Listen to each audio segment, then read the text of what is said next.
Hebrews. This is Prophets of Awakening. This is our Sabbath class, the 7th of October, 2023. I'll be dealing with reading out the book of Leviticus, okay, out of the talking.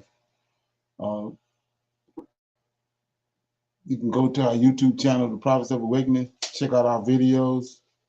It's a lot of information given on these videos. So I think it's something like 600 to 700 videos. And if you like what you're hearing and receiving, you like the content, I'm asking you to like, share, and subscribe to the channel.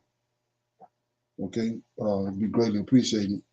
And for those that feel a need to support, you can see the cash app at the bottom of the screen. Okay, this is a non-Messianic channel, and by that I mean that we deal with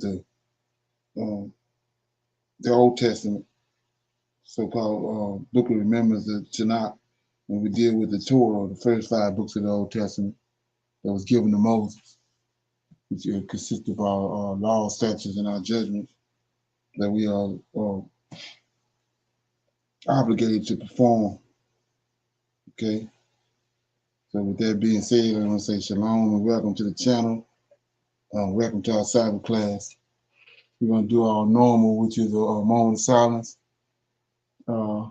prayer, Sabbath prayer. We're going to do a Psalms, and we have some current event. Okay.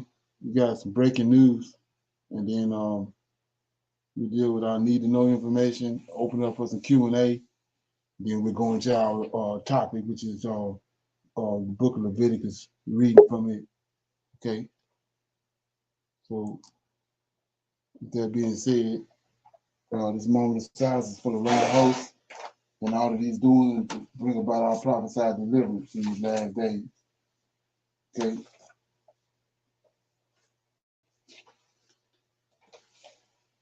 O Lord, righteousness and uprightness belongeth unto thee, but unto us, therefore, we come before thee at this hour, seeking thy face and looking for righteousness and uprightness, that we may walk before thee as our servants David and Solomon, Samuel and Hezekiah did, that we may walk before thee in truth and in rightness and in rightness of heart.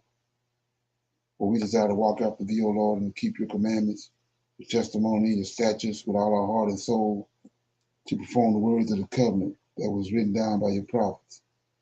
O Lord, allow thy face to shine upon thy people. Hear our plea, hear and do, O Lord, and hide not thy face from us, for we need you so very much at this hour. Peace be unto you. Okay, we read a psalm. Okay. I'll read Psalms 37, about that time. Okay. It's the true state of the wicked. It's a Psalm of David. And fret not thyself because of evildoers, neither be thou envious against the workers of iniquity, for they shall soon be cut down like the grass and wither as the green herb.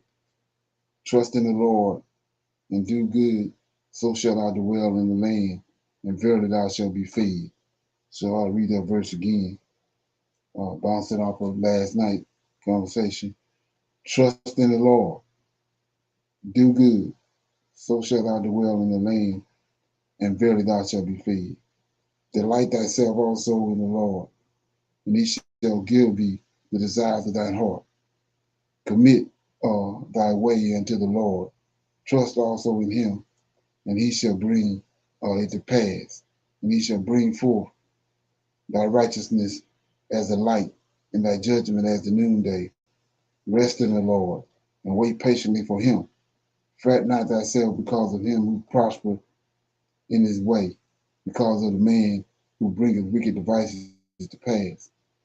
Cease from anger and forsake wrath. Fret not thyself in any wise to do evil, for evildoers shall be cut off, but those that wait upon the Lord, they shall inherit the earth. For yet a little while, and the wicked shall be, yea, thou shalt diligently consider his place, and it shall not be. But the meek shall inherit the earth, and shall delight themselves in the abundance of peace. The wicked plotted against the just, and gnasheth upon him with his teeth. The Lord shall laugh at him, for he seeth that his day is coming. The wicked have drawn out the sword, have bent their bow to cast down the poor and the needy, and to slay such as of upright conversation. Their sword shall enter into their own heart, and their bow shall be broken.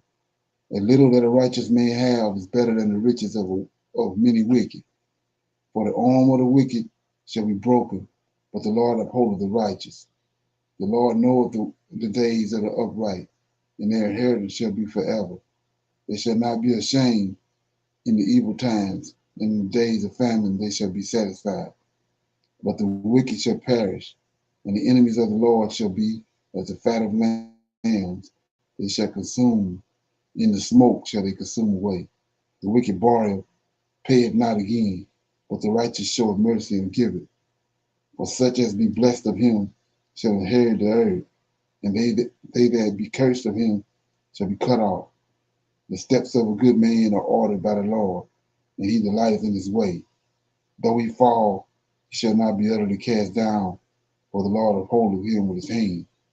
I have been young, and now I am old, yet I have not seen the righteous or forsaken, nor his seed begging bread. He is ever merciful and lendeth, and his seed is blessed. Depart from evil, do good, dwell evermore.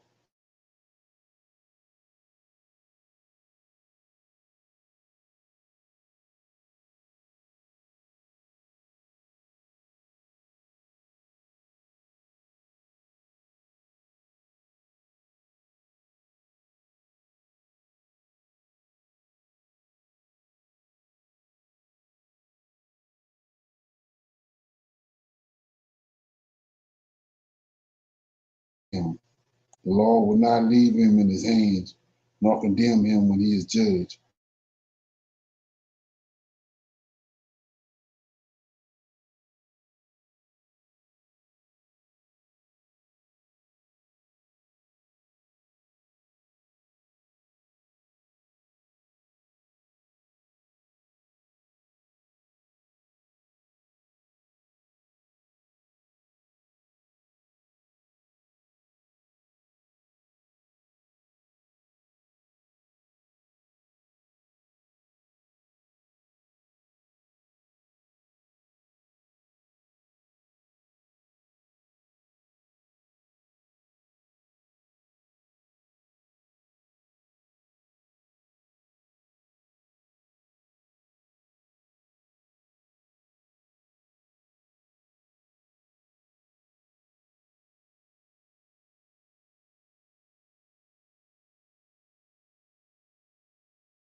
Shalom, everyone.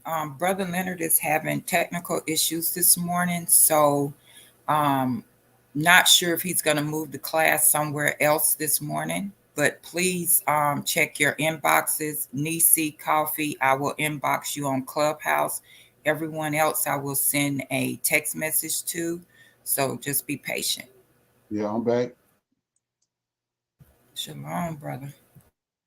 Yeah, so like I said, this is every time every time the line catch on fire, I notice it start happening. Yeah, Yes, sir. the good situation last night, and now this bull crap. So, like I said, this part might be going in and out. So we're just gonna roll with it like this. Um, so let me see where I was at. I read the Psalms, so I'm in the current event. Right. Okay. What's happening? Please come and join us. German CH-53G Super Stallion and personnel exits Mali.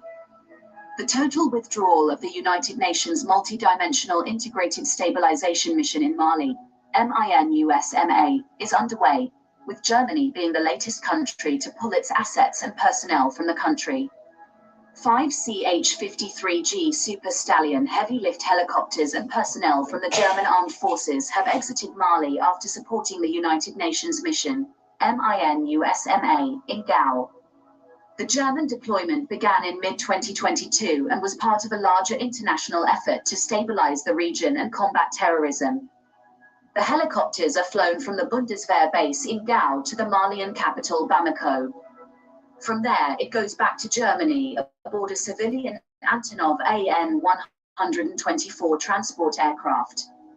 The AN-124 transport aircraft cargo hold is large enough to accommodate the Bundeswehr's partially dismantled CH-53 helicopters and when...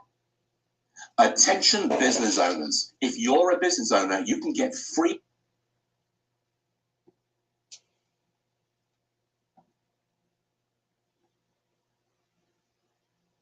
Germany. They will be reassembled and made available for further flight services, says a senior German military officer.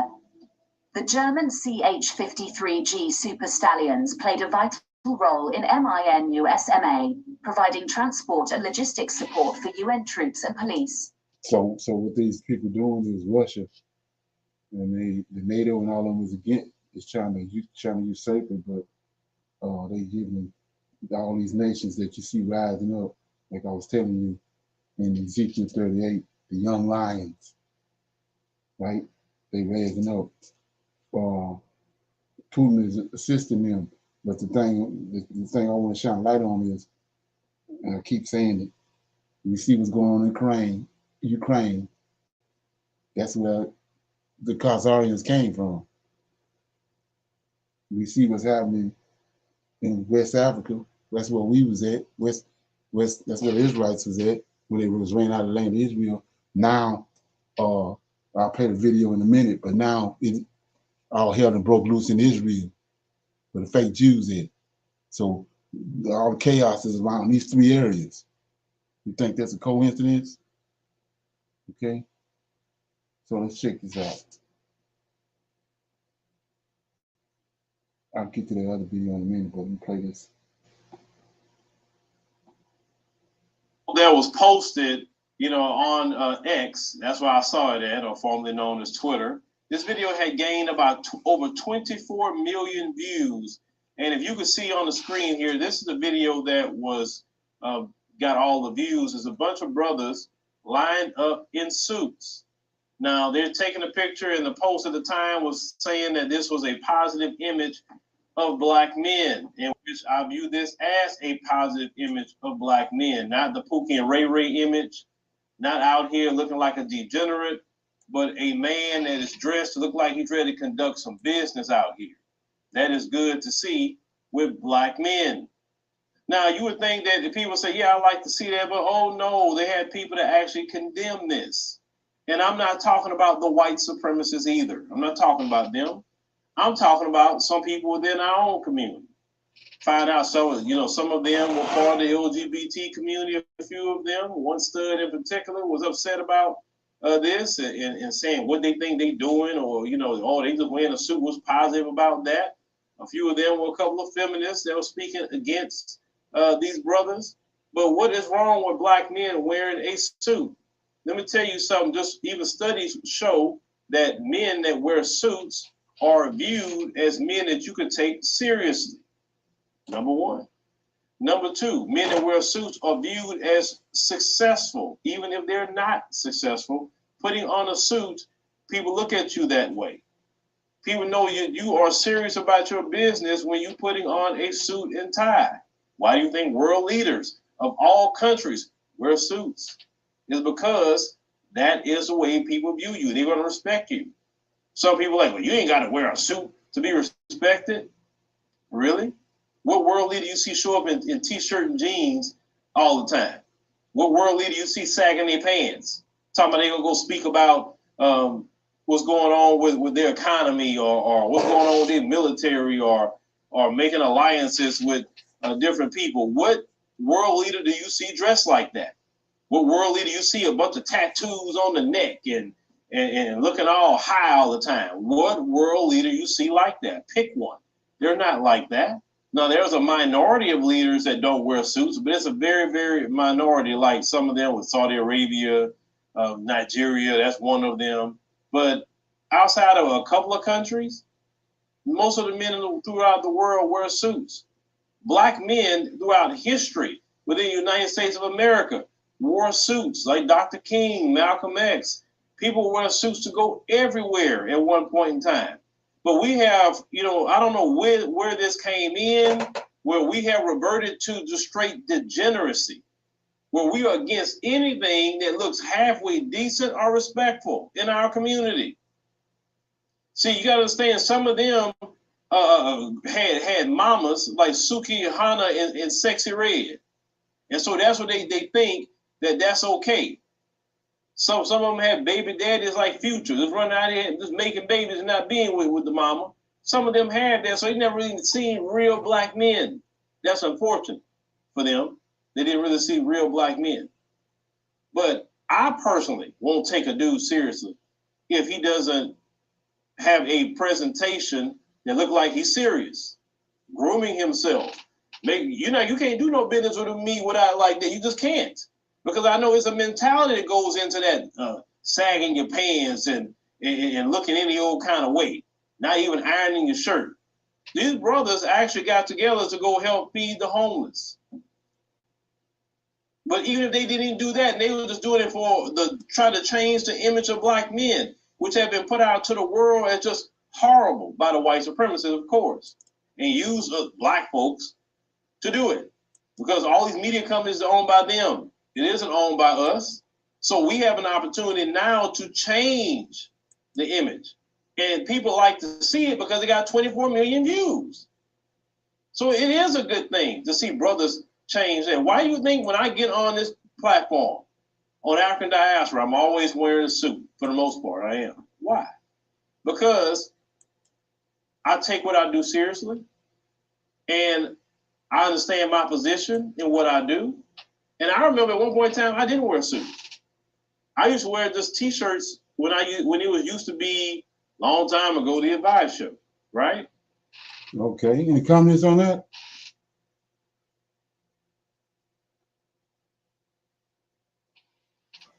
Shalom, everyone. I just really feel like suit or any dress, say for instance, not a suit, it's slacks, a tie, and the shirt is pressed.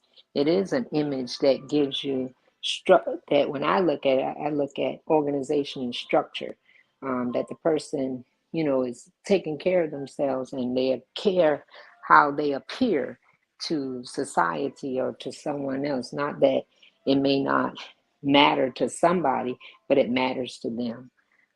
So I agree with the grooming of a person and being able to talk where somebody will really pay attention to them, rather than, again, the saggy pants and all of that other stuff that, to me, my perception is unbecoming.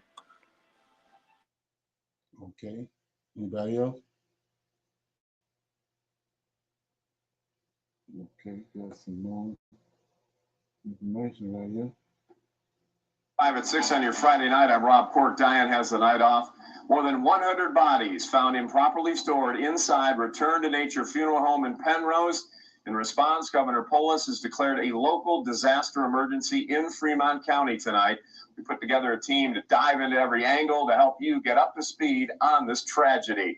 News 5's Eleanor Sheehan starts our team coverage. She's live outside the funeral home in Penrose with the new information from investigators tonight. Eleanor?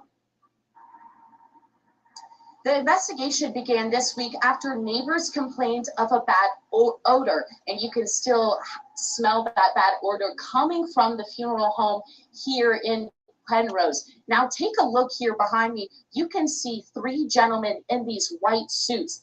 They look like to be something with hazmat or hazardous. Today in the press conference, the coroner did say inside the funeral home is a hazardous situation. Now, I spoke with one neighbor today who says this discovery comes as a shock for the small community of Penrose. The Return to Nature Funeral Home in Penrose, a place families trusted to take care of the loved ones they have lost. It's now the subject of a wide-ranging investigation. Yeah, it's kind of probably a shock for this little community. Keith Pavetti has lived in this house for 13 years. He can see the funeral home from his driveway and hasn't seen any activity around the building in months. It's been a strange operation over there. When they first opened, they looked like they had like one service over there where there was a lot of cars and stuff. And after that, there's like 2 vehicles parked behind the building. We've never seen anybody over there. He says he started picking up on a smell coming from the building a few weeks ago. The smell keeps getting worse. We just started noticing some smell about 2 weeks ago.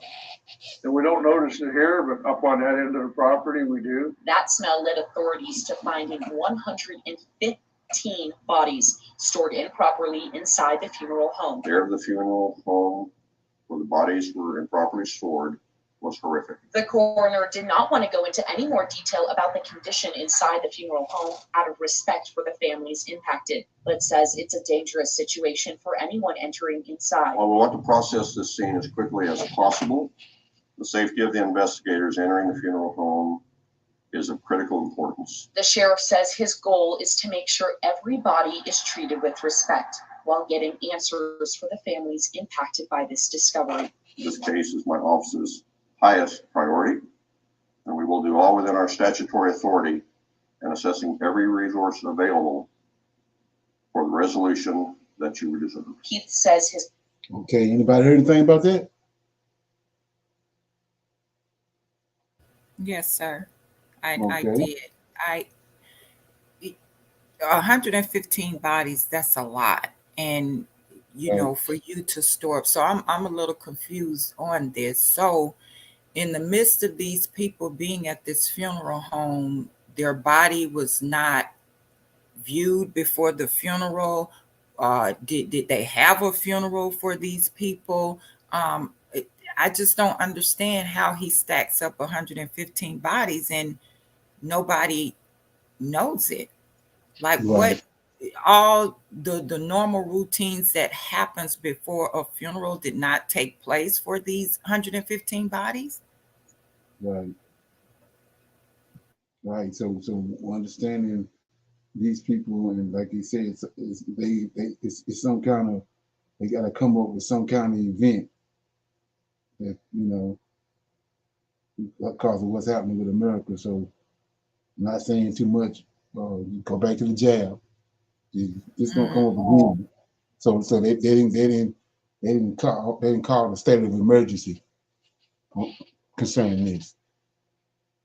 Like you said, it's making no sense. If you had a funeral, then you took the people to the graveyard.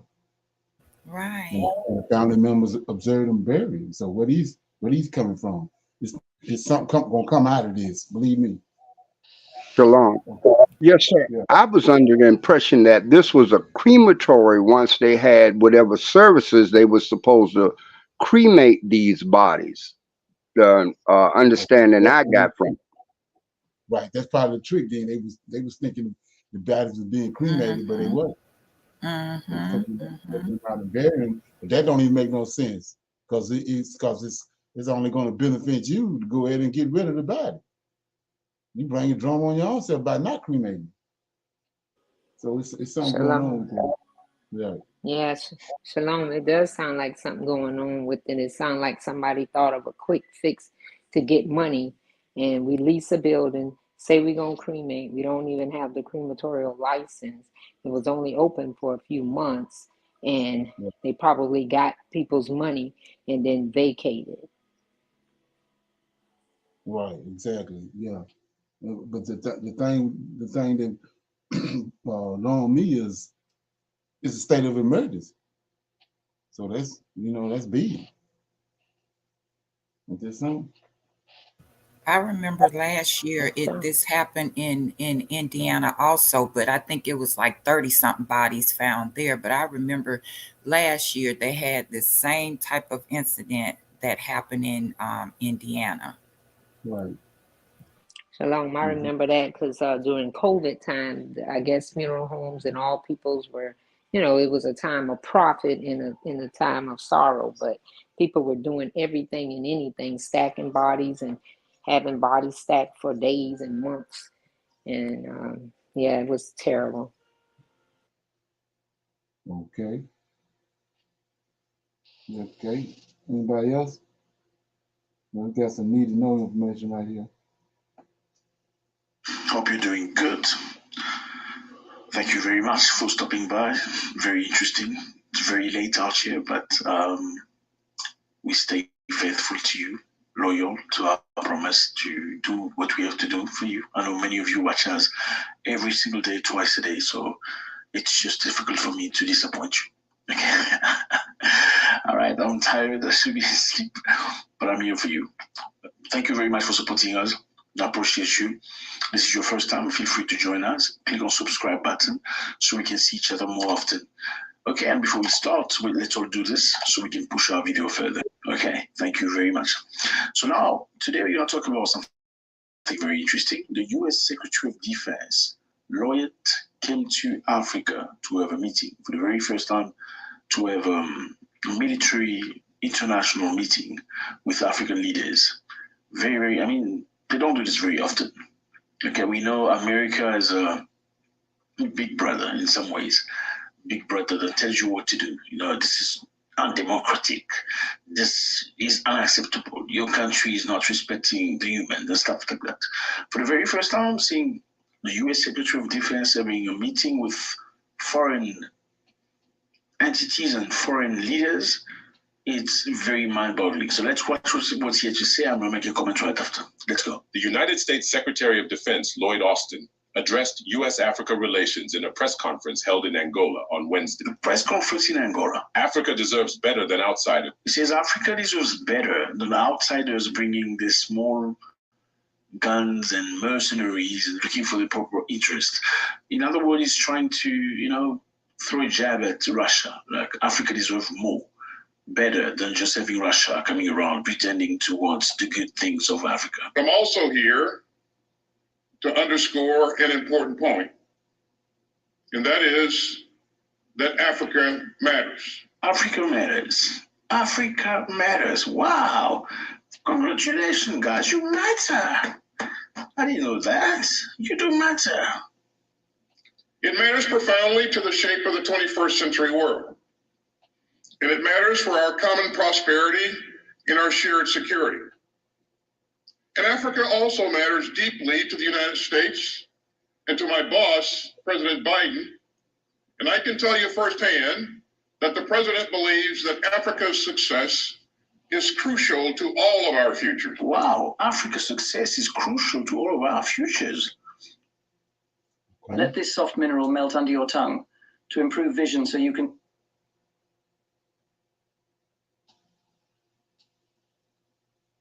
Your sermons, I had never heard anything like that before. It's very interesting. This sounds to me very much, before getting into it, sounds to me very much like somebody coming to do damage control, okay?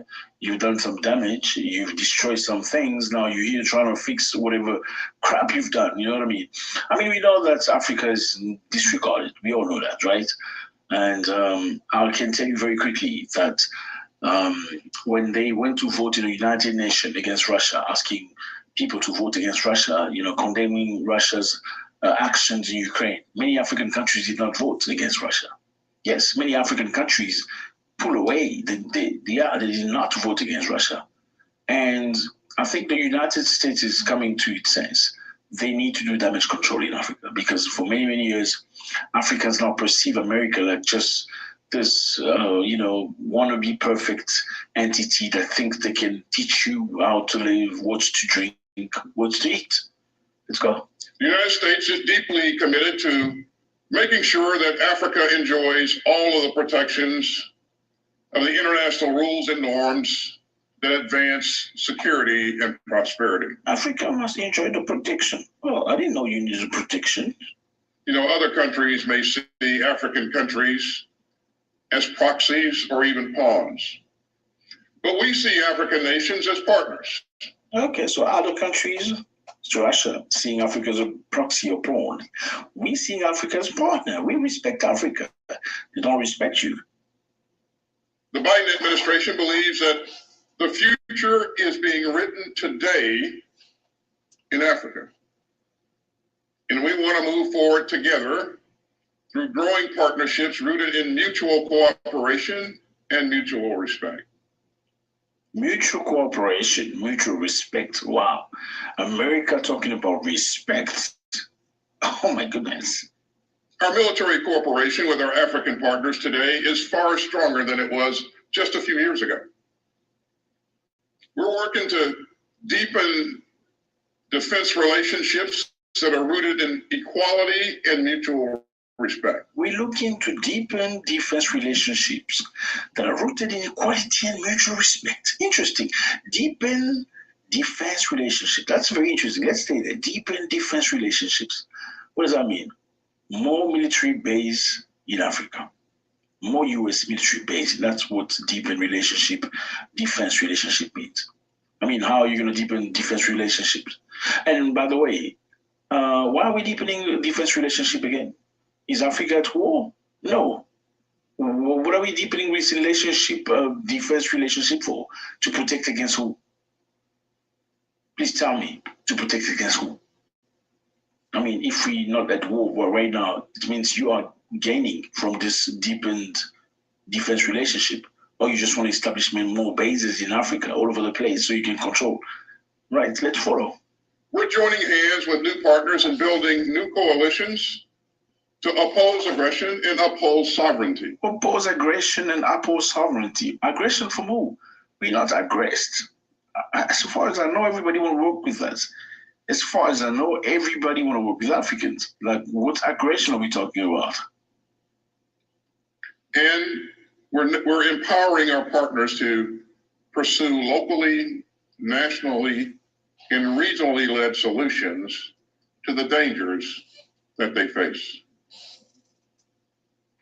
These threats include violent extremism, piracy, cyber vulnerabilities, and climate disasters. All too often made worse by weak governance and predatory institutions and persistent poverty. So we're determined to work with our valued African partners. Wow, we're determined to work with our valued African partners. Valued African partners. Wow, valued. To develop the capabilities that they need to keep their people safe. So our outstanding U.S. Africa Command, led by General Michael Langley, provides a range of support to our partners in Africa. And that includes professional military education, capacity building, counterterrorism, Why are we talking just about guns, guns, guns? Professional military education, capacity building, counterterrorism. Why are we talking about guns, guns, guns? How about development? How about constructions? How about infrastructure? How about money? How about destroying poverty? How about making things free? You know what I mean? Why just guns, guns, guns? Of course, because all these military guns produce machinery, American companies. When we sell you guns, we bring business to these companies. Raytheon. Yeah, so remember what we was talking about a couple of days ago about that act, that fertility goal, fragility act that they passed. It's going right along with it. Tied right into it. Okay. Any comments on that? So I'll open it up now for some Q&A, questions or comments about anything from last night or during the week. The women's line. Anybody got anything they want to shine a light on, talk about? Shalom. That breaking news this morning with the Palestinians and Israel, how the militants attacked them on the 50th year anniversary from 214 war that they had. They were saying it's like no other war with this attack, that the militants were able to get inside of Israel without them knowing and killing and taking hostages. Okay. Yeah, I was getting ready to play that, so I'll play it now. Okay.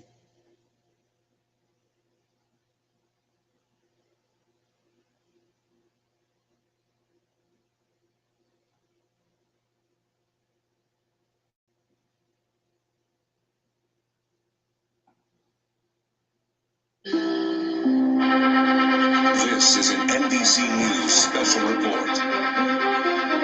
Good morning, everyone. I'm Laura Garrett alongside Joe Fryer here in New York. We have breaking news out of Israel this morning where Hamas has launched a surprise attack within Israel's borders overnight.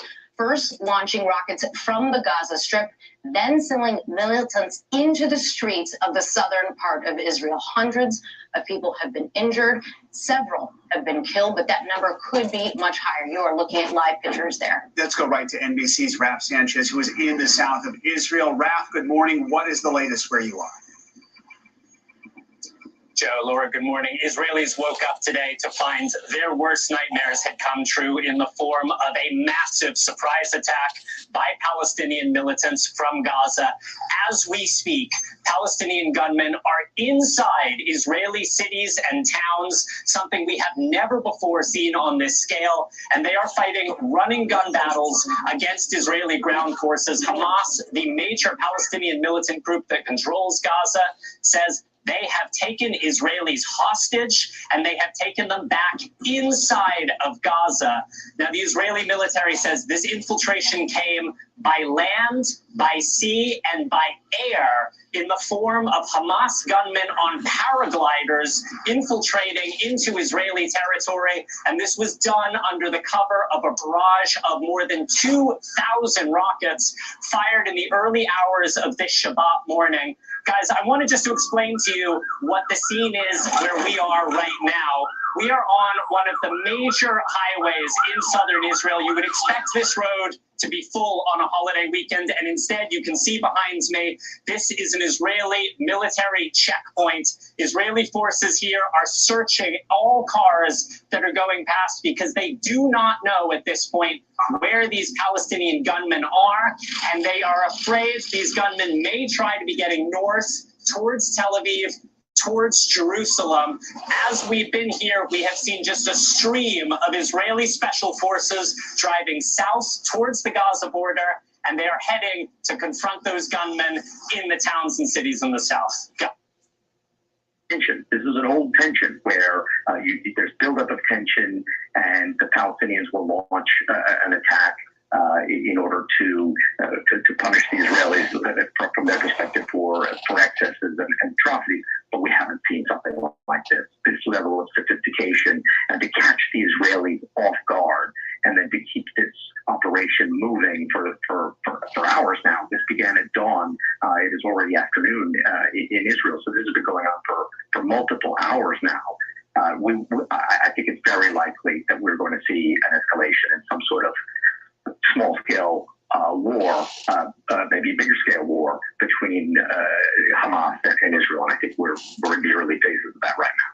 Richard, talk to us about that surprise factor. It's all scripted. Okay. Israelis have some of the best military intelligence anywhere. How does something like this happen? Well, they don't have a lot of visibility inside Gaza. Now, Gaza itself, they have lots of intelligence, but clearly wasn't as good. But Gaza is a place that is run by the Palestinians. We're talking about an area that is more or less closed off. It's often compared to the biggest prison in the world. We're talking just over 2 million people that live there. Gaza City being the biggest population center, very densely populated. And the Israelis, they have the most radical of the Palestinians. The other piece of this is that there has been really no Palestinian strong leadership for many, many years. No negotiations really between the Palestinians and the Israelis since 2014. And they have been, tentatively talking, intensive negotiations actually, which haven't reached anything other than a framework for a very different kind of resolution of the Israeli-Arab situation between the Saudis and Israel, recognition by Saudi Arabia and Israel, which people in Israel have been saying, and some in the Netanyahu coalition, Netanyahu himself, they've been saying would be the end of friction in this region, something that hard right members of the coalition have opposed. But that's the kind of thing that has been discussed at the UN when we were there just a few weeks ago. Nothing has been contemplated like this. The surprise aspect of this is also shocking. You've been talking about the Iron Dome. The Iron Dome has been, virtually impenetrable. There's always been one or two stray rockets, but nothing on the scale of this. And as Ross was saying, back when one Israeli soldier was held for many, many years, 1,000 Palestinians were turned over when negotiations to try to get them out failed. They never forget. They never leave anyone behind. And here, when you have potentially soldiers as well as civilians, and all Israelis serve in the military. Okay. Any comments on that? This is going on as we speak. Yeah, I appreciate that video. Michelle, you sent this video to me. It came on right on time. Anybody got any comments on that? Yes, sir. As we know, they've been fighting for many centuries, back and forth. There's always had an ongoing war with them. Just everything, like you say, is scripted and planned, and these things are coming. They were already against the Palestinians trying to build a temple. So the Israelites that's over there, or the Israelis that are over there, they've been fighting against them, not letting them do things that they wanted to do. It's like they're trying to control them. Right. So, yeah, anybody else? Shalom, everyone. Brother Leonard, just like you said, this is based off the scriptures, only the scriptures, right? So everything is coming forth. So we got to look at, what you've been saying to us all along. If you don't have a bag packed, this is the time to get it, because there's so much unfolding right now. And what you read this morning, Psalms 37, falls along with that, along with what was discussed last night amongst you, Brother Mike, and Brother Markel. And I just want to say last night was awesome. If you guys missed it, go back and tune in and watch it. The Brothers of Prophets of Awakening was on fire last night. I really enjoyed the class and the way you guys just flowed with all that knowledge and wisdom. So I really appreciate it. And again, if you don't have your bag packed, you better get it together. Okay. Yeah, I'm trying to find this video. It was about it came up last week about they apologized to the little black girl, the gymnast. Here we go.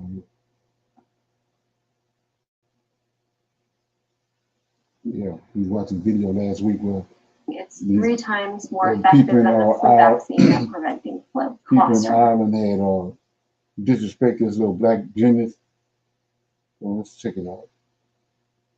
In a minute.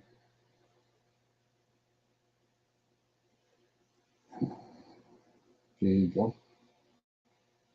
Was skipped during a medal ceremony has sparked outrage and accusations of racism. A video of a young black Irish girl who was skipped during a medal ceremony has sparked outrage and accusations of racism on social media.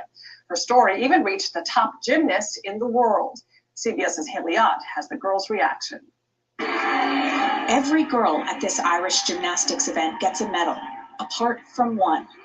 Video of a 2022 ceremony that began recirculating on the internet last week shows an official handing out participation awards to young gymnasts and skipping the only black athlete in line. It was like, did it really happen? I couldn't really believe that did happen. The young gymnast's mother, who asked that her family not be named, said her 10-year-old thought she'd been excluded because of the color of her skin. She felt very upset about what happened. It's more like they almost blamed her for being black. The next day, the girl's parents complained to Gymnastics Ireland, the national governing body for the sport. What they wanted was a form of apology to show us, saying, oh yeah, look, this is from them. We all knew what happened, but kind of make her feel supported. It was a year before they got a note from the official who handed out the medals, though the BBC reports she immediately wrote an apology that wasn't forwarded by Gymnastics Ireland. Jumped to last Monday. After 18 months and the video being viewed by millions online, Gymnastics Ireland published its own apology, saying the situation should not have happened and that it condemns any form of racism. They only sent an apology because the world wanted them to? It was another message directly to the young gymnast that actually hit home. It's Simone Biles. I wanted to let you know that I saw how you were treated at your Gym Star event recently. I was completely shocked and wanted to let you know that you deserve a medal just like all of the other girls. With the support of her idol, this young gymnast says she'll keep going in gymnastics. I was just jumping around all over the place and really happy because she's the best gymnast ever. I'm going to keep striving hard. Haley Ott, CBS News, London. Okay, ain't that something?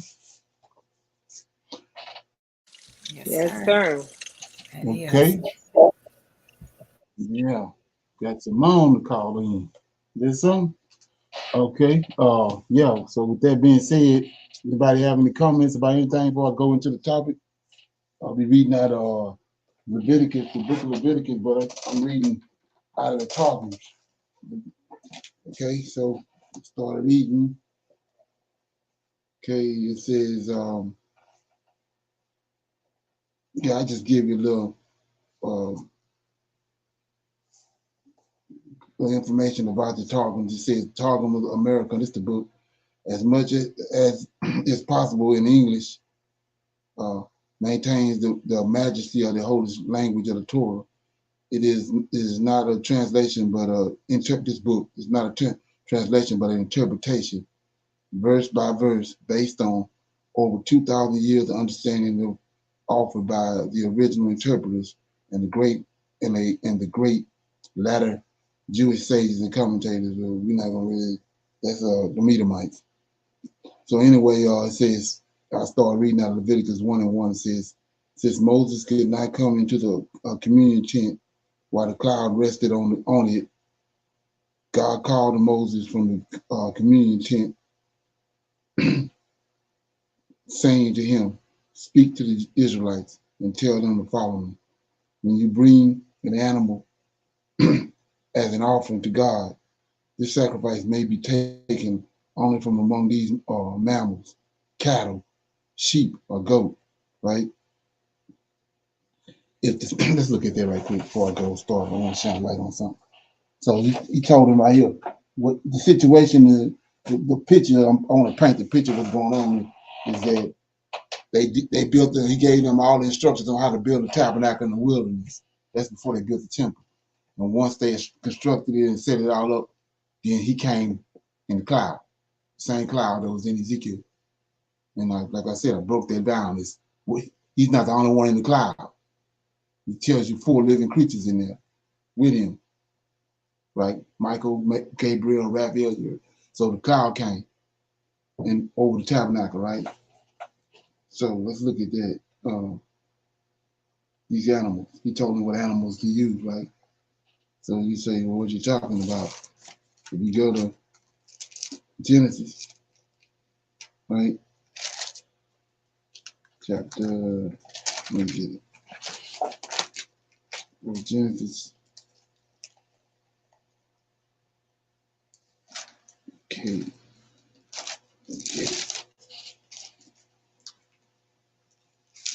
Yeah, there you go. So right here it says in Genesis chapter 3, it says, let me see. Go back. Chapter 2, verse 18. And the Lord God said, it is not good. This a lot of people read over this. But the Lord God said, it is not good that man should be alone. I will make him help me, right? You would assume this Eve, right? But verse 19, out of the ground, the Lord God formed every beast of the field and every fowl of the air and brought them unto Adam to see what he would call them. And whatsoever Adam called every living creature, that was the name thereof. So we know this over here in Genesis chapter 1:26 that he created animals. Those were animals in the field, wild animals, and lions, tigers, and all that bears. But right here, he said he formed some animals. So these are the domestic animals. These are animals that he telling Abraham, right? Telling Moses. These are animals that he used for sacrifice. Was these domestic animals, clean animals. And like I was saying before, he took those away from us. So he ain't got no intentions on us doing no sacrifices over here while we over here in captivity. He took all those animals away, right? So let's go back to where we was at. Okay. So it says he came down on the cloud after they built the tabernacle in the wilderness. And he says, speak to the Israelites and tell them the following. When you bring an animal as an offering to God, this sacrifice may be taken only from among these animals, the ones I just told in Genesis chapter 2, cattle and sheep or goat. If the sacrifice is a cattle offering, the sacrifice meant to be completely burned. It must be an unblemished male. One must bring it on his own free will to the entrance of the communion tent as an offering before God. He shall press his hands heavily on the head of the animal, and it shall be accepted as an atonement for him. The young bull shall be slaughtered in the proper manner before God inside the enclosure of the tabernacle. Aaron's sons, the priests, shall then bring forward the blood which is collected during the slaughter. The blood shall be splashed, sprinkled, like I was saying. No other man on the planet got authority to do this. And they black. So he says, Aaron's sons and the priests shall then bring forward the blood which was collected during the slaughter. The blood shall be splashed on the sides of the altar that is in front of the entrance of the community. And when the burnt offerings has been slaughtered, it shall then be skinned and cut in the pieces. So let's look at it. We're going to go all the way in on this. So he says, let me get it. It says, the young bull should be slaughtered in a proper manner before God inside the enclosure of the tabernacle. Aaron's sons, the priests, shall then bring forward the blood which was collected during the slaughter. The blood shall be splashed on the sides of the altar that is in front of the entrance of the community. When the burnt offering has been slaughtered, it shall then be skinned. See that? Skinned and cut in pieces. So we know that there wasn't in Genesis. It says the Lord came in the cool of the day. And Adam hid himself. So it wasn't Yahweh. I keep telling you that over and over again. So you say, how we know that? Well, whoever this was came in the cool of the day, slaughtered the animal. Showed the first sacrifice, showed them how to do it. And look what it tells you. Skin the animal.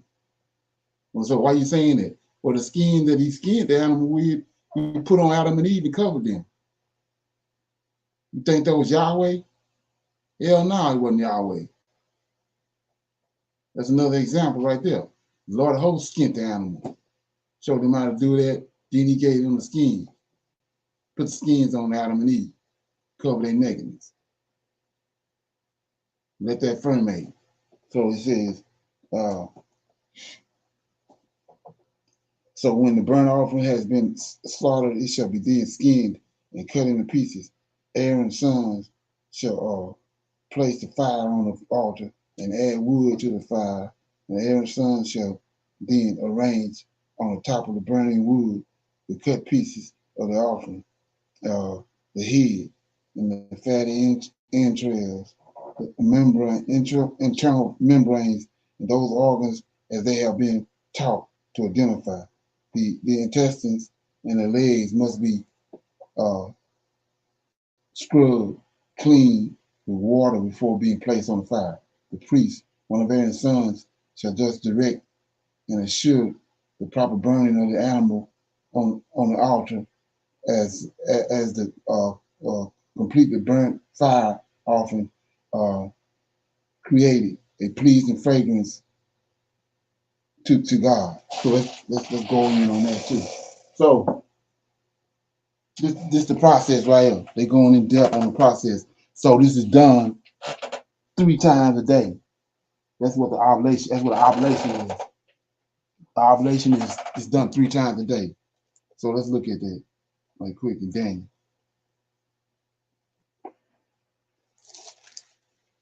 So you can see what's going on. It says in Daniel, right here, Gabriel came. So we see how all this. We like we said, we in the upside down right now. This ain't happening.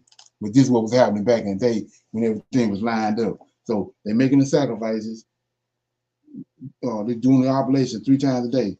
So Gabriel comes. And then in chapter 10, verse 8, therefore I was left alone and saw this great vision. And there remained no strength in me, for my comeliness was turned into me as corruption, and I retained no strength. Yet I heard the voice of his words, and when I had heard the voice of his words, then was I in a deep sleep on my face, and my face toward the ground. And behold, a hand touched me, which set me upon my knees and upon the palms of my hands. And he said unto me, O Daniel, I might be in the wrong place. And he said unto me, O Daniel, man greatly beloved, understand the words I speak unto thee. Stand upright unto thee, I am now sent. And when he had spoken, let me get back. Okay, yeah. Had spoken, stand upright unto thee, I am now sent. And when he had spoken these words unto me, I stood trembling. And he said unto me, fear not. This ain't it. Okay, let me get it. Yeah, here you go. This Daniel 9, verse 20. When I was speaking and praying and confessing my sins, right?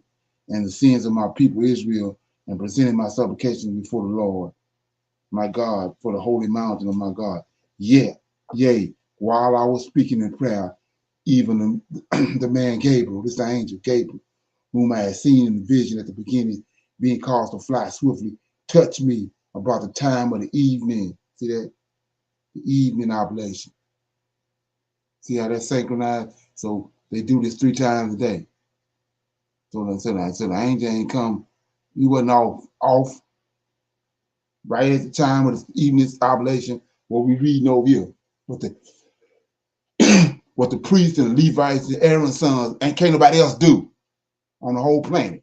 They doing that, and he show up about the excuse me, about the time of the evening oblation to give them this information. So anyway, and then they say you keep hearing people talking about we not unifying, not coming together. We off. everything off. So he says, let me get it. It says, Aaron's son shall then arrange on the top of the burning wood the cut pieces of the offering and the head, the fatty entrail, intestinal membranes, and those organs that they have been taught. See that they have been taught to identify. Aaron's sons, and they've been taught. It's not the sages and these Israelis. Aaron's sons, not nobody else. So it says the intestines and the legs must be first be scrubbed clean with water before being placed on the fire. The priest, one of Aaron's sons, shall thus direct and assure the proper burning of the animal on the altar as he completely burned the fire offering, creating a pleasing fragrance to God. So let's go to another verse. Like this plain, right? So, Isaiah 52, like I said, we're looking for this suffering servant, right? So he says, based on what I just read, says Isaiah 52, the last three verses of 52, before you go into Isaiah 53. And you got the whole world looking for this suffering servant, right? Behold, my servant shall deal prudently. He shall be exalted and extolled, be very high. As many as were astonished at thee, his vestige was so marred more than any man, and his form more than any of the sons of men. So shall he sprinkle. That's what we just looked at. He said, Aaron's sons gonna splash, sprinkle, same thing. The blood that they got drained out of these animals.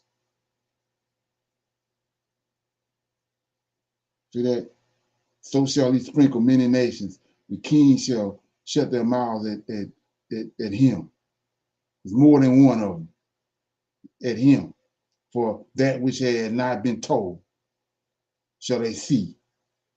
What are you talking about? When they come back, he bring them back. They didn't want this who gonna be up there. Aaron's sons. They're gonna see him in their role, in their position. They were taught how to deal with the animals, how to cut them up, and how to get the blood out of there and sprinkle. That's how he going. Let's go to Ezekiel 37 right quick. Make all this plain. So he says, Ezekiel 37. Let me get it.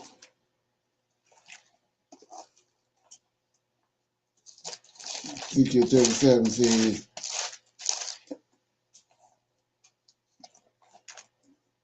verse 22. I will make them one nation in the land of Israel upon the mountains of Israel. One king shall be king over them, and they shall no more be two nations. Neither shall they be divided into any kingdoms anymore. Neither shall they defile themselves anymore with their idols. JC, right? And Paul and apostles, them all idols. Nor with their detestable things, nor with any of their transgressions, but I will save them out of their dwelling places wherein they are seen, and I will cleanse them. Ain't but one way to cleanse them, like what we read now. Israelite, the Aaron's sons and the Levites got to do what I'm reading now. That's how we get cleansed once we get back in the land. His own, the Levites, the ones he took away out of the tribe he took out of Israel and brought them to himself. They people reading this, but ain't, dots ain't being connected. So he says, so shall they be my people, so shall they be my people, and I'll be their God. First thing you gotta do is cleanse us. We're looking at the process right here. Okay, so it says,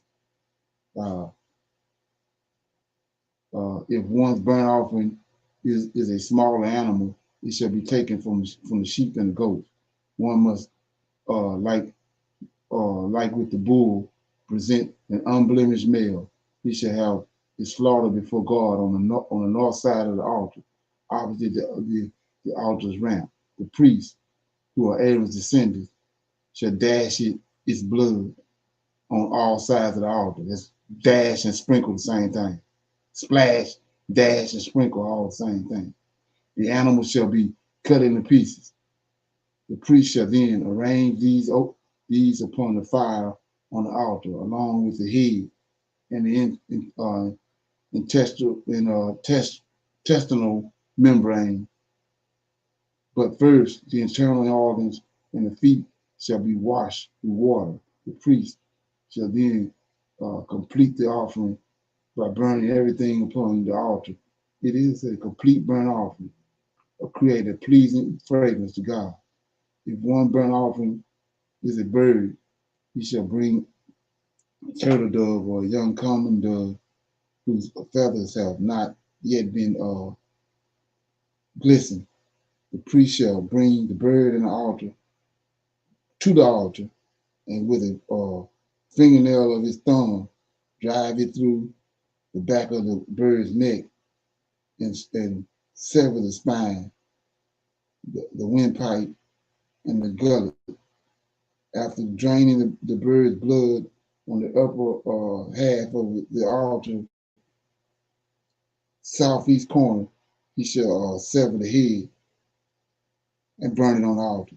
The priest shall remove the bird's crop, entrails, and the feathers surrounding this area and cast them into a pile of ashes that have been collected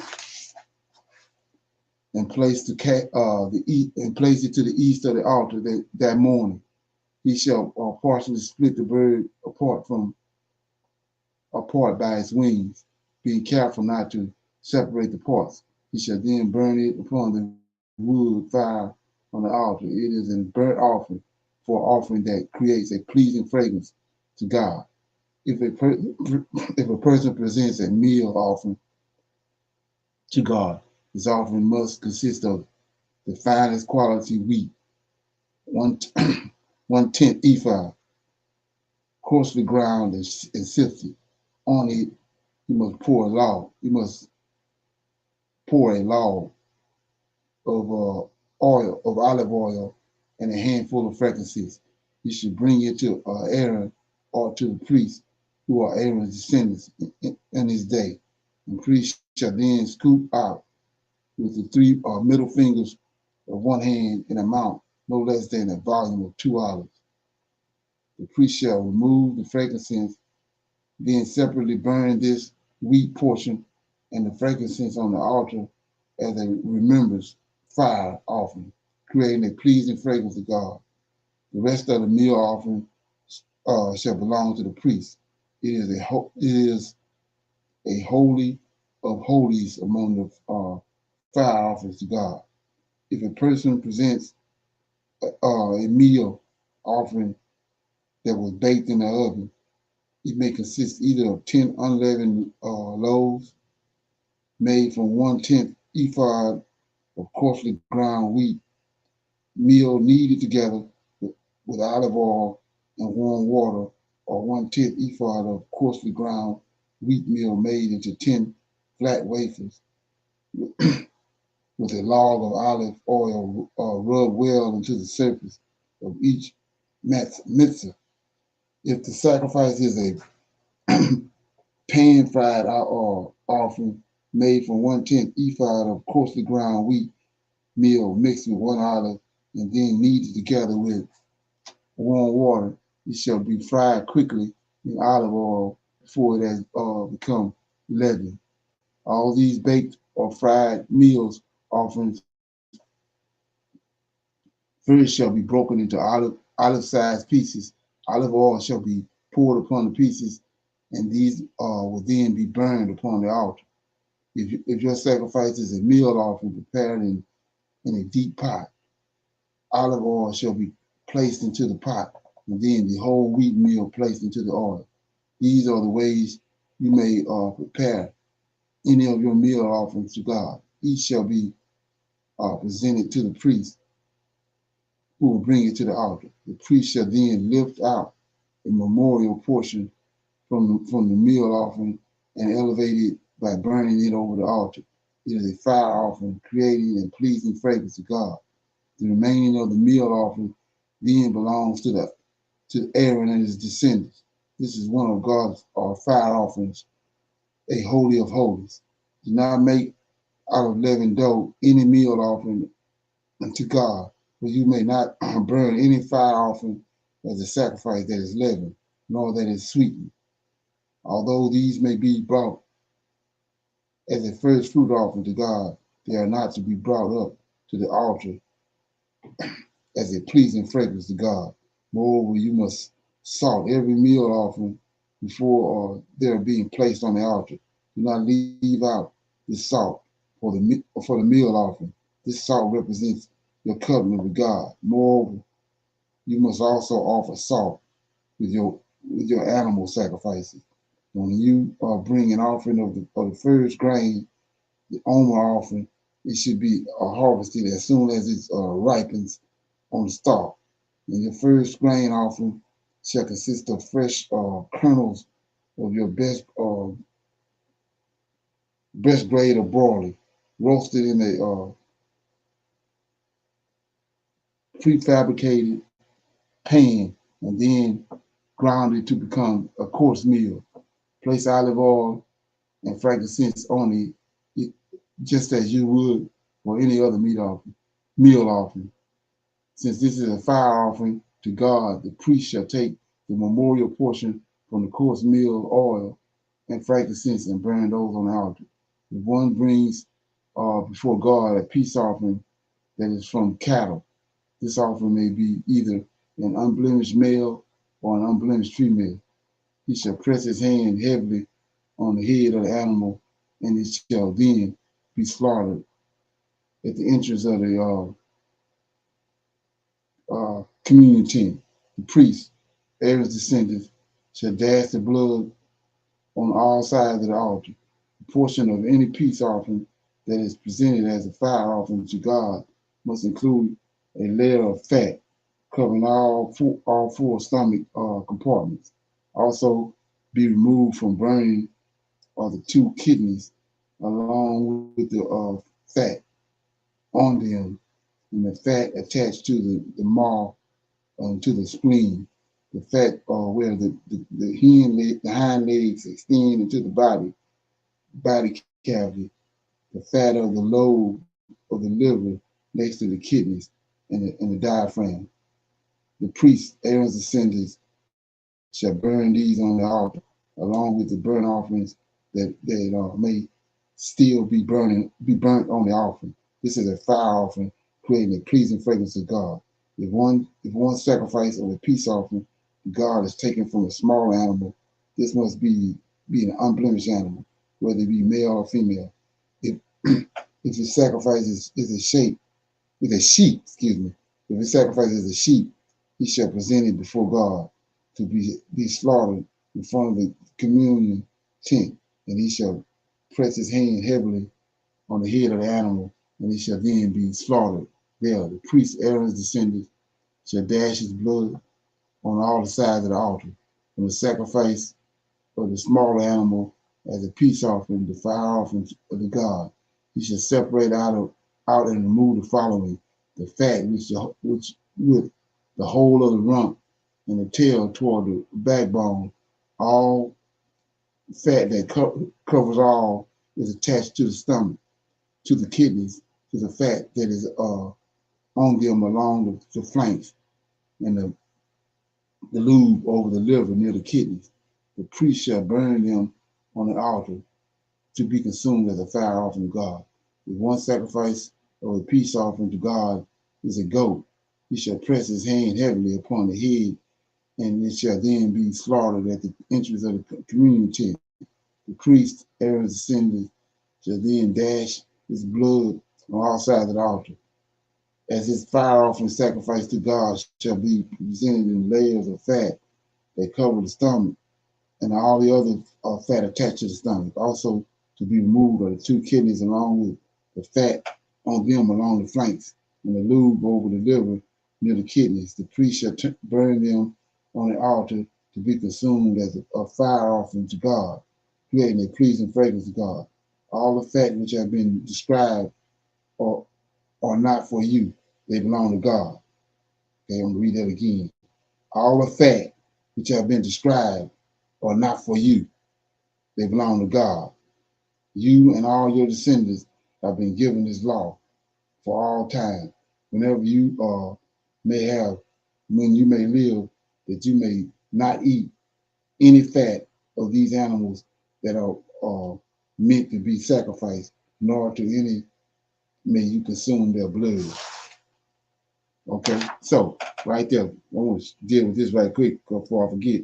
So you see right here, he said all the fat, all these sacrifices, all these clean animals, all these different sacrifices, the fat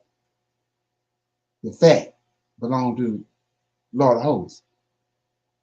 So let's take that right there, go to the New Testament.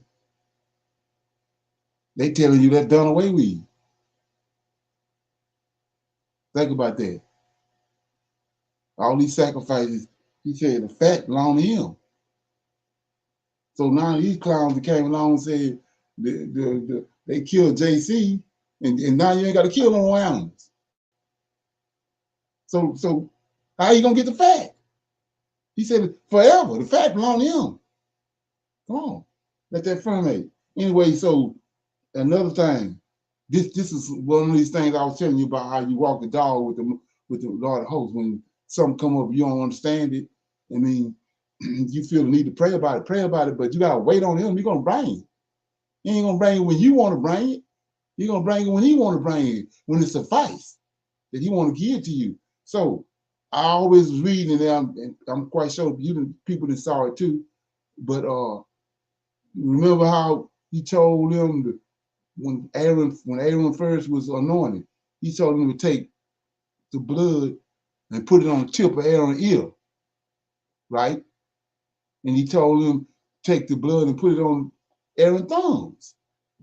And I was like, what the hell? What's this all about? Well, look what he's doing. He told them when you got a bird, take the thumb and press in the back of his neck and break his neck. And he said, do the same thing with the animals. When you bring them up there, lay your hands on and press the thumb on the animal. Press it. Put pressure on it. That's what that was all about. Ain't that something? It's right here. There's something that's big. So anyway, but like I said before, it's Aaron and the Levites, and can't nobody else on the universe. They always talk about this countless of galaxies. Well, all these, if you got some more people in these other galaxies, they can't. It ain't shit they can do. It's only Aaron's seed, Aaron's sons can do this. The Aaron's sons, the only one can please the Lord of hosts with a fragrance when they sacrifice these animals. You want to know why the world and shape is in. These same men right here, they done beat the hell out of them for 3,000 years. That's why I just read. That's why I read Isaiah 52, 13, 14, and 15. He said they so marred. Their garments, they garments marred. They marred. They done beat the hell out of them for 3,000 years. And when the time comes and the sacrifices got to pick back up, they're going to be spooked because it's the same Negroes you done beat the hell out of. It's got to do that. Can't nobody else do it. Ephraim can't do it. Not Tally. Aaron's sons and the Levites. Ain't that something? And so another thing about this reading is, notice he said with the animals, get up unblemished, untainted, can't be tainted. So what do you tell us when we came into the land of Canaan? Don't marry. Don't let your sons marry they daughters, and don't let your daughters marry their sons. Why? You're gonna taint them. They're gonna be tainted. Come on. Right. So if he told the animal, you come up there with a bogus animal and sacrifice to it, he ain't trying to deal with it. So what makes that he gonna deal with a human been tainted? And then so when you look at all that, now you see from the conversation last night, why it ain't that many? It's a remnant. It's a remnant. Ain't that something? And like I said, we see he controlling with the four women that Jacob had those 12 boys for. He controlling their womb.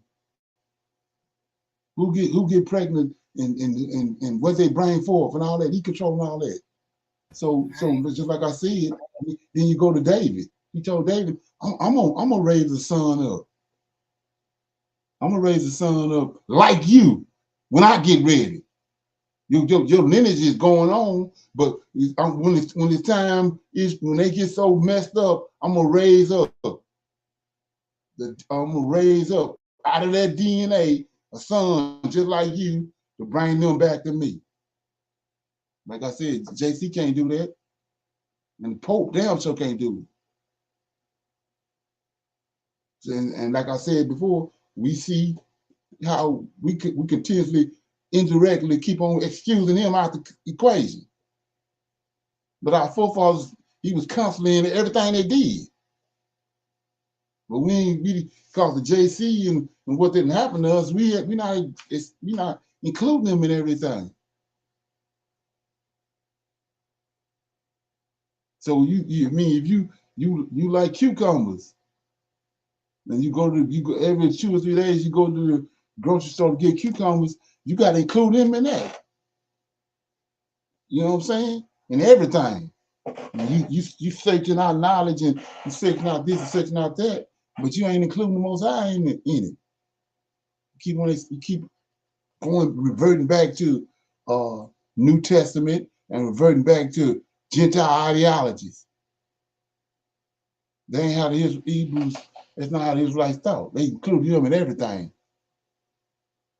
Like David said, I was reading in Psalm 37. He's in there, he the one gonna save them. Let me read that. Because I was gonna read it again, but I didn't. So let me go to Psalm 37. Read that. So it says, okay. Yeah. Okay.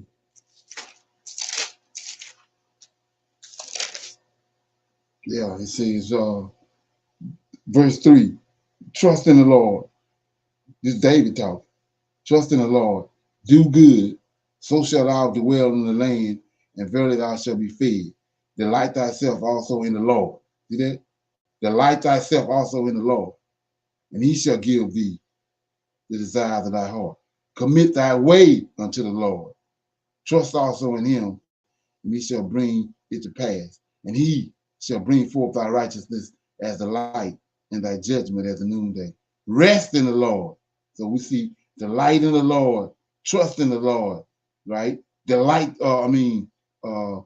in the Lord. Wait patiently for him. Fret not thyself because of him who prospereth in his way, because of man who bringeth wicked devices to pass. Cease from anger, forsake wrath. Fret not thyself in any wise to do evil, for evildoers shall be cut off. But those that wait upon the Lord, they shall inherit the earth. For yet a little while, and the wicked shall not be. Yea, thou shalt diligently consider his place, and it will not be. See, the Lord shall laugh at him, for he seeth his day. For he seeth that his day is coming. Right? Then you go over here, it says, let me get it. 17. The arms of the wicked shall be broken, but the Lord upholdeth the righteous. The Lord knoweth the days of the upright, and the inheritance shall be forever. They shall not be ashamed in the evil times, in the days of famine, they shall be satisfied. But the wicked shall perish, and the enemies of the Lord shall be as the fat of lambs. That's what we just read. See that? So the fat belong to him. Look, but the wicked shall perish, and the enemies of the Lord shall be as the fat of lambs. So we know the fat belong to him, right? And they shall consume in smoke. Shall they? So it's a whole nother meaning to that. Shall be consumed away. Say the wicked borrow and payeth not again, but the righteous showeth mercy and giveth. For such as be blessed of him shall inherit the earth, and they that be cursed of him shall be cut off. The steps of a good man are ordered by the Lord, and he delighteth in his way. Though he fall, he shall not utterly be cast down, for the Lord upholdeth him with his hand. Now here go just the meat right here, David. I have been young, and now I am old, yet I have not seen the righteous forsaken, nor seed begging bread. He is ever merciful, the Lord. He is ever merciful and lendeth, and his seed is blessed. Depart from evil, do good, and dwell forevermore. For the Lord loveth judgment, and he forsaketh not his saints. They are preserved forever, but the seed of the wicked shall be cut off. So we see all through here, the last verse.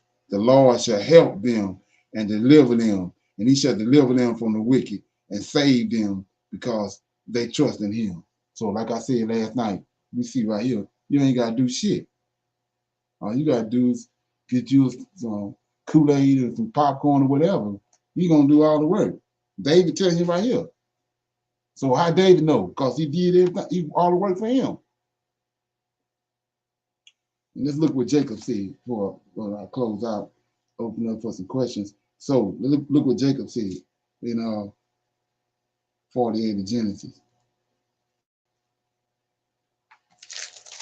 So like I said before, we keep on dealing with JC, but JC ain't hitting on nothing. So he's blessing Jacob is blessing his Joseph two sons. He says, verse 15, and he blessed Joseph and said, before whom my father Abraham and I who fed me all my life long until this day, the angel which redeemed me from all evil, bless the lads, and let my name be named in them, in the name of my father Abraham Isaac, and let them grow in the middle of in a multitude in the midst of the earth. So he said, his whole life, the Lord came, delivering him out of all his troubles, his whole life. So like I said, in every aspect of his life, there wasn't no aspect of these men of our forefathers' lives that the Lord wasn't in and incorporated in. They understood that. Any comments, questions?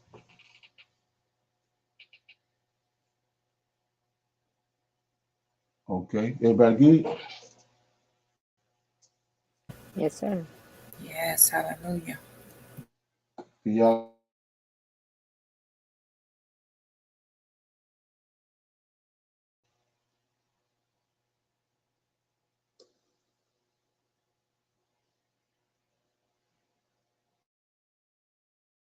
We lost him, but we made it through the class. We made it. Hallelujah. Yes, It was shalom. We still did. It brought was, forth. Yes. yes. Yep. You're right. Shalom.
All praises. We made it through the class. I think Brother Leonard is trying to reconnect, but we did make it through this morning class. We didn't think we were going to make it, but we did. And so all praises to the Lord of hosts for that. If he does not reconnect in a minute, we will see everyone at 6 o'clock.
Okay, yeah, so just tripping.